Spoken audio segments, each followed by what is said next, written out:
प्रसार माध्यमातून चालू घडामोडी पाहण्यासाठी न्यूज केंद्र चॅनलला लाईक व सबस्क्राइब करा। नवी मुंबई आंतरराष्ट्रीय विमानतळ प्रकल्पग्रस्तांच्या अन्यायाविरोधात 22 जुलै रोजी राज्य शासन सिडको व अदानी कंपनी समूहाच्या विरोधात नोकरी, पुनर्वसन, व्यवसाय, अतिरिक्त बांधकाम परवाना अशा अनेक नुकसान भरपाई मिळण्याबाबत मागणी करत लोकनेते दिवा पाटील 27 गाव प्रकल्प बाधित कृती समितीतर्फे जोरदार निदर्शने करीत भूमिपुत्रांचा जलसमाधी आंदोलन।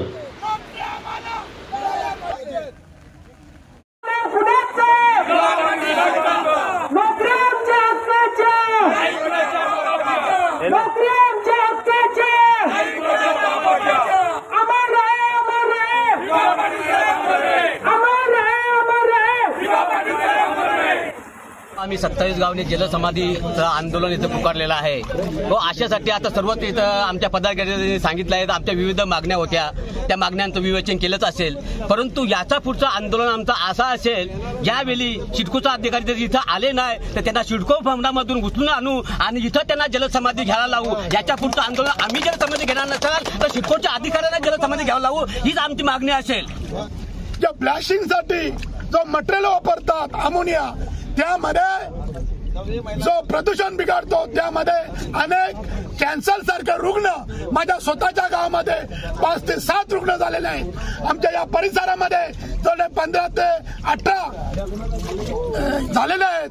यामध्ये ही दखल कोणाची असेल तर सिडकोने घ्यायला पाहिजे होती।